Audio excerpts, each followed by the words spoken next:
Seiring perkembangan zaman dan kemajuan teknologi khususnya di Indonesia, internet berkembang dengan sangat pesat.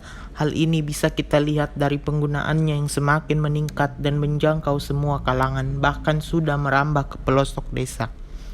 Internet merupakan singkatan dari Interconnection Networking, yaitu suatu sistem global dari semua jaringan komputer yang saling terhubung satu sama lain menggunakan standar internet protokol agar dapat melayani miliaran lebih pengguna di dunia.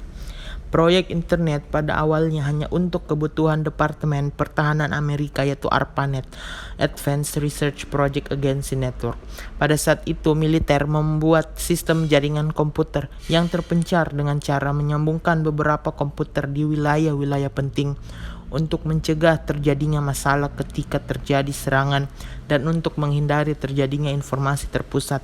Beberapa lama kemudian, ternyata proyek ini mendapat dukungan dan berkembang pesat di seluruh wilayah negara tersebut. Karena banyaknya universitas yang ingin bergabung di negara Amerika, maka ARPANET menjadi dua, yaitu MILNET dan ARPANET kecil.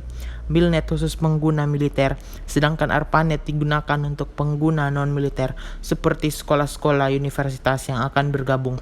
Gabungan MILNET dan ARPANET ini akhirnya dikenal dengan sebutan DARPA Internet yang kemudian disebut Internet agar dapat mudah diingat. General Packet Radio Service atau yang dikenal dengan GPRS merupakan salah satu standar komunikasi wireless yang memiliki kemampuan untuk mengirimkan dan menerima data lebih cepat dibanding dengan penggunaan teknologi circuit switch data. Sistem GPRS ini dapat digunakan untuk transfer data dalam bentuk paket data yang berkaitan dengan email dan gambar, Wireless Application Protocol atau World Wide Web. Salah satu keuntungan dari teknologi ini adalah penggunaannya akan selalu terhubung dan dikenakan biaya tergantung dari besarnya data yang ditransmisikan. Kecepatan koneksi internet ini mulai dari 56 kbps hingga 115 kbps. Generasi setelah GPRS adalah 8G yang merupakan teknologi evolusi dari GSM dan IS-136.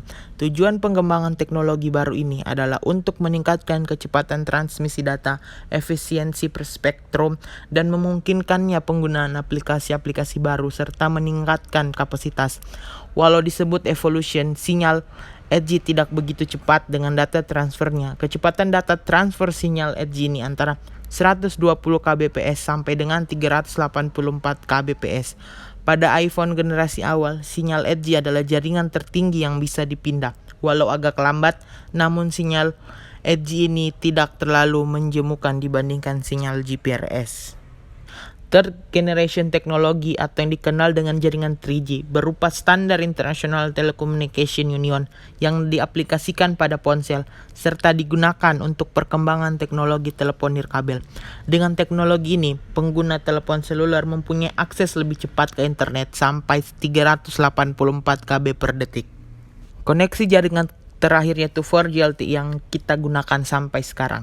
Jaringan 4G ini adalah singkatan dari istilah dalam bahasa Inggris yaitu Fourth Generation Technology. Istilah ini umumnya digunakan mengacu kepada standar generasi keempat dari teknologi telepon seluler yang memiliki jaringan yang lebih baik dan stabil dari jaringan generasi sebelumnya. 4G merupakan pengembangan dari teknologi 3G dan 2G. Sistem 4G ini menyediakan jaringan pita lebar ultra untuk berbagai perlengkapan elektronik, contohnya telepon pintar dan laptop yang menggunakan modem USB. Dengan teknologi 4G ini, kecepatan koneksi internetnya bisa mencapai 72 Mbps. Terdapat dua kandidat standar untuk 4G yang dikomersilkan di dunia, yaitu standar WiMAX dan standar Long Term Evolution atau LTE. Di Indonesia, WiMAX pertama kali diluncurkan oleh PT First Media dengan merek dagang Citra WiMAX sejak Juni 2010. Kemudian teknologi LTE atau Long Term Evolution pertama kali diluncurkan oleh PT Internux dengan merek dagang Bolt Super 4G LTE sejak tanggal 14 November 2013.